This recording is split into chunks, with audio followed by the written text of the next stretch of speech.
Беттеш чебер оюнчулардыкындай эле тартипте башталды. Ага жогорку категориядагы калыстар тартылып, жада калса күбөрмандар сектору уюштурулган.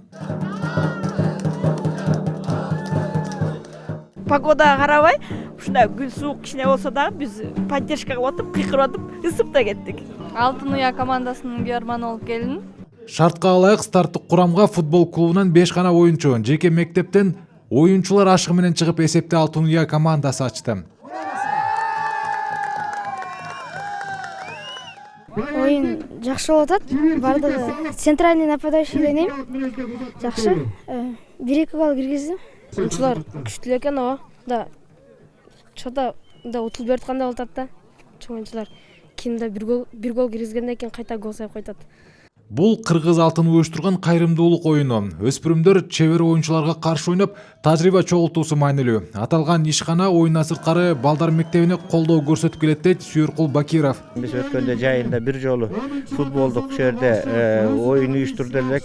Эми быйыл азыр жаңы жылдын астында экинчи жолу уюштуруп, ушуну бир салтка айлантып, жаш балдарды футболго тартуу биздин негизги максатыбыз ошол. Коомубузда ошондой социалдык жактан жабыркаган көп катмарлар бар.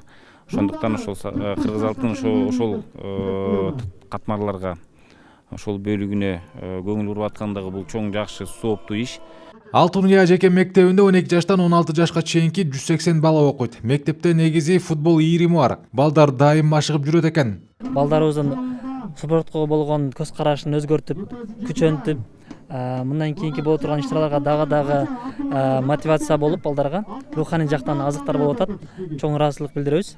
Жолдоштук Беттеш 7-2 эсебинде мектеп тарбиялануучуларынын пайдасына жыйынтыкталды. Аскар Осмонкулов мыкты дарбазачы, мыкты чабуулчу Нурлан Гаимов, мыкты коргоочу Абдулла Мамаджанов, мыкты оюнчу Байел Абдуллаев болду. Жаңы жылдык турнирде 2-нчи орунду Кыргыз алтын, ал эми 1-нчи орунду Алтын уянын тарбиялануучулары ээледи. Жеңүүчүлөргө кубок, медальдан сырткары таттуулар дагы берилди. Сайфудин Мурзаев, Алмаз Нурманбетов, Ала Тоо 24, Чүй облусу, Кара Балта шаары.